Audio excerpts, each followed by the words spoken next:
स्वागत। आज हम भारत के भूगोल और उसकी सीमाओं की गहराई में उतर रहे हैं। जी। हमारे पास कुछ जानकारी है जो भारत की जमीनी और समुद्री हदों, पड़ोसियों और इसकी जो भौगोलिक स्थिति है उस पर रोशनी डालती है। जी। हमारा मकसद है कि इन स्रोतों से जो सबसे जरूरी बातें हैं, जो जानकारी है, उसको निकालें ताकि भारत की भौगोलिक तस्वीर एकदम साफ हो सके। हाँ, तो तैयार हो जाइए जानकारी भरी सफर के लिए। बिल्कुल। और देखिए, भारत का भूगोल सिर्फ नक्शों की बात नहीं है ना? ये तो हमारी रणनीति, हमारी संस्कृति, अर्थव्यवस्था, सबकी बुनियाद है। सही कहा। तो हम देखेंगे कि ये स्रोत हमें क्या बताते हैं और उन तथ्यों का असली मतलब क्या निकलता है। तो शुरुआत करते हैं भारत के आकार से। दुनिया में इसकी जगह क्या है? जानकारी बताती है कि क्षेत्रफल के लिहाज से भारत दुनिया का 7वां सबसे बड़ा देश है। 7वां, हाँ। और दुनिया की जमीन का करीब 2.4% हिस्सा इसके पास है। लेकिन आबादी के मामले में जैसा कि स्रोतों में दर्ज है, भारत दुनिया का दूसरा सबसे बड़ा देश है। दुनिया की लगभग 17.5% आबादी यहीं रहती है। और राजनीतिक तौर पर देखें तो आज भारत में 28 राज्य हैं और 8 केंद्र शासित प्रदेश। अच्छा। क्षेत्रफल में सबसे बड़ा राज्य है राजस्थान और सबसे छोटा है गोवा। हाँ, गोवा। और केंद्र शासित प्रदेशों में लद्दाख सबसे बड़ा और लक्षद्वीप सबसे छोटा है। और भारत के एकदम कोने, मतलब सबसे उत्तर, दक्षिण, पूरब और पश्चिम वाले बिंदु कौन से हैं?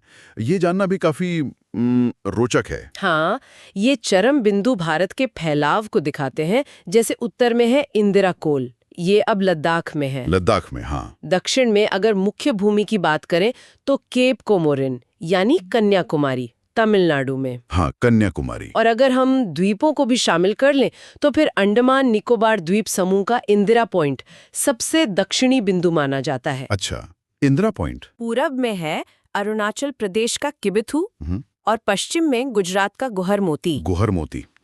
तो इन बिंदुओं के बीच भारत का विस्तार कितना फैला हुआ है? अक्षांश और देशांतर के हिसाब से कैसे समझें इसे? देखिए, भारत पूरी तरह से उत्तरी गोलार्ध में है। इसका अक्षांशीय विस्तार है 8 डिग्री 4 मिनट उत्तर से 37 डिग्री 6 मिनट उत्तर तक। और देशांतरीय विस्तार है 68 डिग्री 7 मिनट पूर्व से 97 डिग्री 25 मिनट पूर्व तक। ये नंबर सिर्फ नंबर नहीं है, मतलब ये भारत की भौगोलिक विविधता की कुंजी है एक तरह से। मतलब अगर किलोमीटर में देखें तो उत्तर से दक्षिण तक करीब 3214 किलोमीटर जी। और पूरब से पश्चिम तक लगभग 2993 किलोमीटर। ये वाकई बहुत बड़ा भूभाग है। निश्चित रूप से। और इसी विशालता की वजह से तो हमें उत्तर में बर्फीले पहाड़ मिलते हैं, तो दक्षिण में एकदम उष्णकटिबंधीय तट, पश्चिम में रेगिस्तान है, तो पूरब में घने जंगल। कितनी विविधता है। सही बात है। अच्छा, इस विशाल विस्तार के लगभग बीचों बीच से एक महत्वपूर्ण काल्पनिक रेखा गुजरती है, कर्क रेखा, ट्रॉपिक ऑफ कैंसर। हाँ, कर्क रेखा। ये 23 डिग्री 30 मिनट उत्तरी अक्षांश पर है। जानकारी बताती है कि ये भारत के कई राज्यों से होकर निकलती है। कौन कौन से राज्यों से? और इसे याद रखने का कोई आसान तरीका भी है क्या? हाँ, कर्क रेखा भारत के लगभग मध्य से गुजरती है और ये 8 राज्यों को छूती है। गुजरात, राजस्थान, मध्य प्रदेश, छत्तीसगढ़, झारखंड, पश्चिम बंगाल, त्रिपुरा और मिजोरम। 8 राज्य? जी, 8। और स्रोत में इसे याद रखने की एक मजेदार ट्रिक दी गई है। गुजराती राजा made chief justice win the meeting. अच्छा, गुजराती राजा। हाँ, हर शब्द का पहला अक्षर एक राज्य को दिखाता है।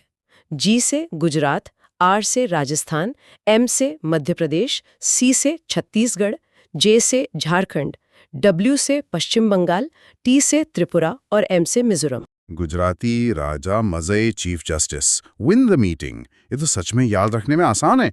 बढ़िया। अब बात करते हैं समय की। भारतीय मानक समय यानी IST। हाँ। ये किस देशांतर पर आधारित है और ये किन राज्यों से गुजरता है? इसके लिए भी कोई ट्रिक है? भारतीय मानक समय जो है वो 82 डिग्री 30 मिनट पूर्वी देशांतर रेखा पर आधारित है। ये रेखा उत्तर प्रदेश में मिर्जापुर शहर के पास से गुजरती है। मिर्जापुर से? जी।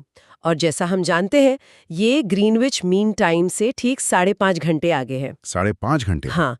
और ये रेखा भारत के 5 राज्यों से होकर गुजरती है।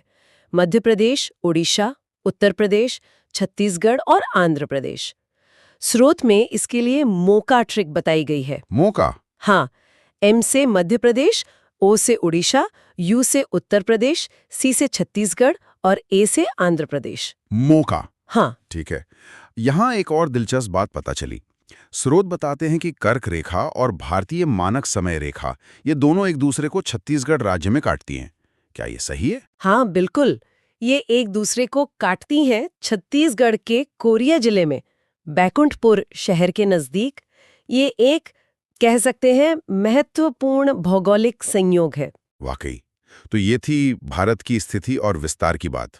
अब जरा इसकी जमीनी सीमाओं पर गौर करते हैं। हाँ, लैंड बॉर्डर्स। अध्ययन सामग्री के अनुसार भारत की कुल भूमि सीमा काफी लंबी है, करीब 15,106.7 किलोमीटर, और ये सीमा कई पड़ोसी देशों से लगती है। जी हाँ, भारत की जमीनी सीमा 7 देशों से जुड़ती है।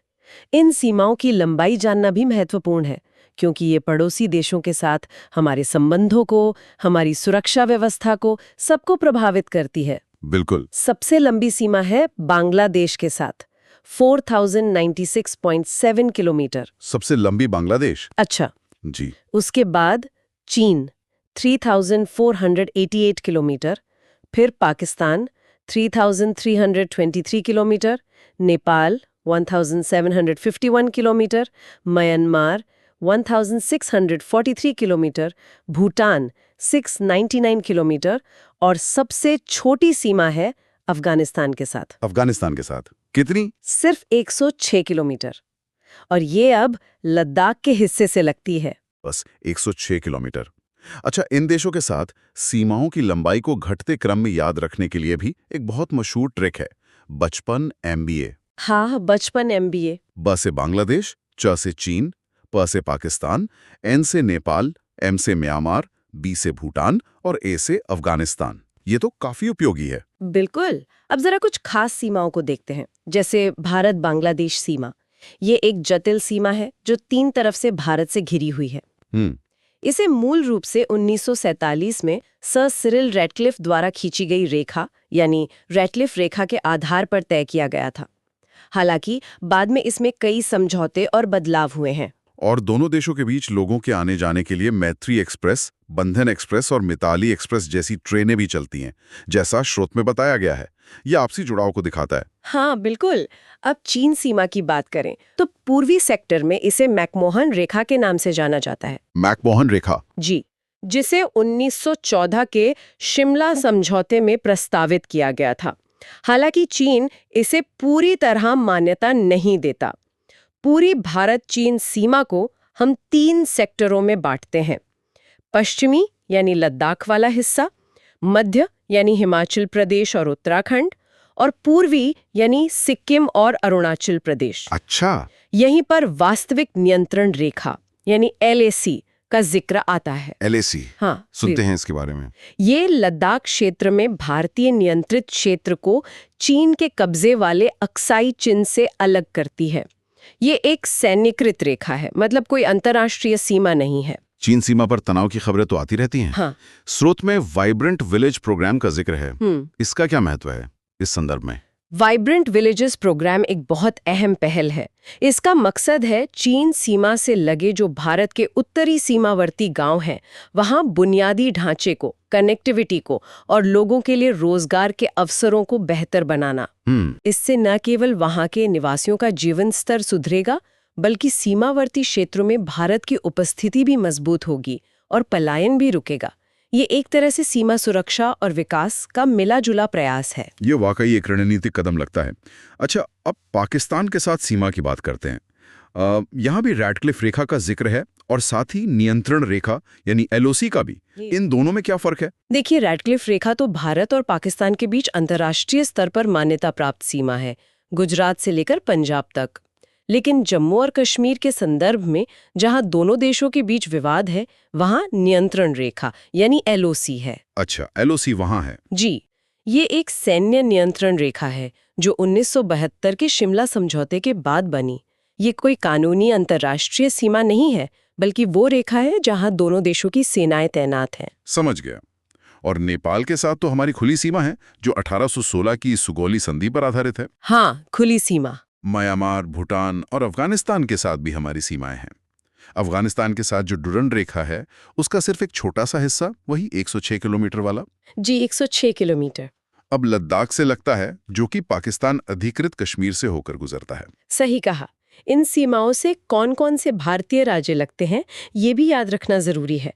स्रोत में इसके लिए भी कुछ ट्रिक्स दी गई हैं, जैसे हाँ, ट्रिक्स। बांग्लादेश के लिए है ma'am take water, Meghalaya, Assam, Mizoram, Tripura, Paschim Bengal. Ma'am take water, ठीक है। नेपाल के लिए सूरबू दिया है, लेकिन इसमें थोड़ा ध्यान रखना होगा।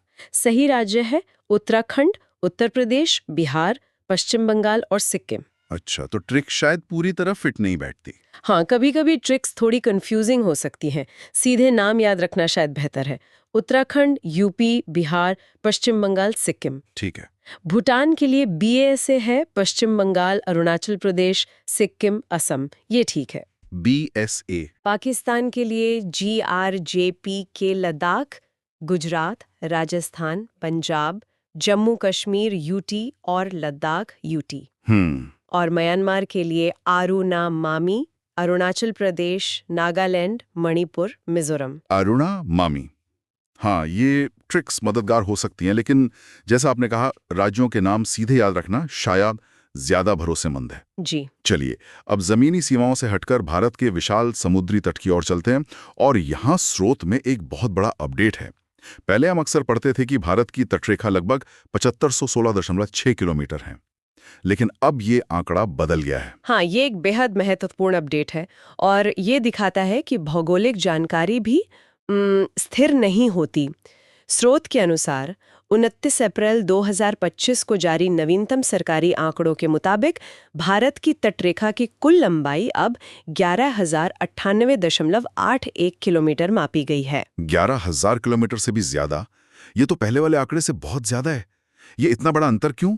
इस नई लंबाई में क्या क्या शामिल है? इस नई कुल लंबाई में भारत की मुख्य भूमि की तटरेखा और हमारे जो द्वीप समूह है, अंडमान और निकोबार द्वीप समूह और लक्षद्वीप, दोनों की तटरेखा शामिल है। अच्छा, द्वीपों को मिलाकर। जी, और ये अंतर संभवतः बेहतर और ज्यादा सटीक माप तकनीकों के कारण आया है, जैसे high resolution satellite imagery, lidar तकनीक, डिजिटल मैपिंग, इनका इस्तेमाल हुआ होगा। ये तकनीकें तटरेखा की जो बारीकियां होती हैं, जो जटिलताएं होती हैं, उन्हें ज्यादा अच्छे से माप सकती हैं। तो इस नई गिनती से सबसे लंबी तटरेखा वाला राज्य या केंद्र शासित प्रदेश कौन सा है? पहले तो हम गुजरात पढ़ते थे। बिल्कुल। नई तालिका के अनुसार अब क्रम बदल गया है। अब सबसे लंबी तटरेखा है अंडमान और निकोबार द्वीप समूह की। अरे जी हाँ, 3,833.50 किलोमीटर्स ये भारत की कुल तटरेखा का एक बहुत बड़ा हिस्सा है। 3,000 किलोमीटर से ज्यादा? जी। इसके बाद गुजरात का नंबर आता है 2,340.62 किलोमीटर्स के साथ, और तीसरे स्थान पर है आंध्र प्रदेश, जिसकी तटरेखा 1,068.69 किलोमीटर है। तो अब अंडमान और निकोबार शीर्ष पर है। ये जानकारी वाकई चौंकाने वाली है, और मतलब सामान्य ज्ञान के लिए तो बहुत ही जरूरी है। तो कुल मिलाकर भारत की तटरेखा 9 राज्यों से लगती है: गुजरात, महाराष्ट्र, गोवा, कर्नाटक, केरल, तमिलनाडु, आंध्र प्रदेश, ओडिशा, पश्चिम बंगाल और साथ में द्वीप समूह। हाँ। और कन्याकुमारी वो अनोखी जगह है जहां 3 समुद्र मिलते हैं: बंगाल की खाड़ी, हिंद महासागर और अरब सागर। बिल्कुल। भारत की समुद्री सीमाएं भी हैं। हमारे 2 मुख्य समुद्री पड़ोसी हैं, श्रीलंका और मालदीव। श्रीलंका और मालदीव। भारत और श्रीलंका को पाक जलडमरू मध्य यानी पाल्क स्ट्रेट अलग करता है। ये एक संकरी सी पानी की पट्टी है जो बंगाल की खाड़ी को दक्षिण में पाक खाड़ी और मन्नार की खाड़ी से जोड़ती है। अच्छा, पाक स्ट्रेट। अब समुद्री क्षेत्रों के बारे में अंतर्राष्ट्रीय नियम क्या कहते हैं? स्रोत में UNCLOS का जिक्र है, United Nations convention on the law of the sea. इसके तहत भारत के समुद्री अधिकार क्षेत्र कैसे तय होते हैं। UN क्लॉज एक बहुत महत्वपूर्ण अंतर्राष्ट्रीय संधि है। ये दुनिया के महासागरों और समुद्रों के इस्तेमाल से जुड़े देशों के अधिकार और उनकी जिम्मेदारियों को तय करती है। इसके तहत भारत के समुद्री क्षेत्र इस तरह से हैं। पहला है प्रादेशिक जल, टेरिटोरियल वाटर्स। ये तट से 12 समुद्री मील यानी लगभग 22 किलोमीटर तक फैला है। इस क्षेत्र में भारत की पूरी संप्रभुत्वा होती है, जैसे उसकी जमीन पर होती है। पूरी संप्रभुता। जी। फिर आता है सन्निहित क्षेत्र, कॉन्टिगुअस जोन। ये तट से 24 समुद्री मील यानी करीब 44 किलोमीटर तक है। यहाँ भारत अपने सीमा शुल्क, वित्तीय, आव्रजन और स्वच्छता कानूनों को लागू कर सकता है और उल्लंघन रोक सकता है। अच्छा। और सबसे महत्वपूर्ण है अनन्य आर्थिक क्षेत्र, एक्सक्लूसिव इकोनॉमिक जोन EEZ। ये तट से 200 समुद्री मील यानी लगभग 370 किलोमीटर तक फैला हुआ है। ये एक बहुत बड़ा क्षेत्र है। 200 समुद्री मील? जी, इसमें भारत को सभी जीवित संसाधन जैसे मछली और गैर जीवित संसाधन जैसे तेल, गैस, खनिज, इन सब के अन्वेषण, दोहन, संरक्षण और प्रबंधन के विशेष संप्रभु अधिकार मिलते हैं। विशेष अधिकार? हाँ, मतलब इस विशाल समुद्री क्षेत्र के आर्थिक संसाधनों पर भारत का हक है। ये EEZ का अधिकार तो आर्थिक दृष्टि से बहुत ही महत्वपूर्ण लगता है। अच्छा, स्रोत में नए पंबन ब्रिज का भी जिक्र है, इसकी क्या खासियत है? नया पंबन ब्रिज तो इंजीनियरिंग का एक कमाल का नमूना है। ये भारत का पहला वर्टिकल लिफ्ट रेलवे सी ब्रिज है। पहला वर्टिकल लिफ्ट? जी, ये तमिलनाडु में रामेश्वरम द्वीप को मुख्य भूमि भारत से मंडपम से जोड़ता है। इसकी खासियत ये है कि इसका बीच का हिस्सा ऊपर उठ सकता है। अच्छा, ऊपर उठ जाता है? हाँ, वर्टिकली लिफ्ट हो जाता है, जिससे बड़े समुद्री जहाज पुल के नीचे से आसानी से गुजर सके। ये पुराने पंबन ब्रिज के बिल्कुल बगल में बनाया गया है। वाह, वर्टिकल लिफ्ट, सी ब्रिज, ये तो कमाल है। अच्छा, स्रोत में कुछ और भी रोचक तथ्य और संगठनों का जिक्र है, जैसे दुनिया की सबसे बड़ी खाड़ी गल्फ और सबसे बड़ी बे। हाँ, स्रोत बताता है कि दुनिया की सबसे बड़ी खाड़ी यानी गल्फ मेक्सिको की खाड़ी है और सबसे बड़ी बे है बंगाल की खाड़ी। अच्छा। आमतौर पर गल्फ का मुहाना बे की तुलना में संकरा होता है और वो जमीन में ज्यादा गहराई तक घुसी होती है, जबकि बे का मुहाना चौड़ा होता है। बंगाल की खाड़ी इसका एक बढ़िया उदाहरण है। एक और तथ्य, उत्तर प्रदेश भारत का वो राज्य है जो सबसे ज्यादा राज्यों और केंद्र शासित प्रदेशों से सीमा साझा करता है। हाँ, उत्तर प्रदेश। कुल 8 राज्य और 1 केंद्र शासित प्रदेश, दिल्ली। जी हाँ, उत्तर प्रदेश की ये जो केंद्रीय स्थिति है, ये उसे राजनीतिक और प्रशासनिक रूप से बहुत महत्वपूर्ण बनाती है।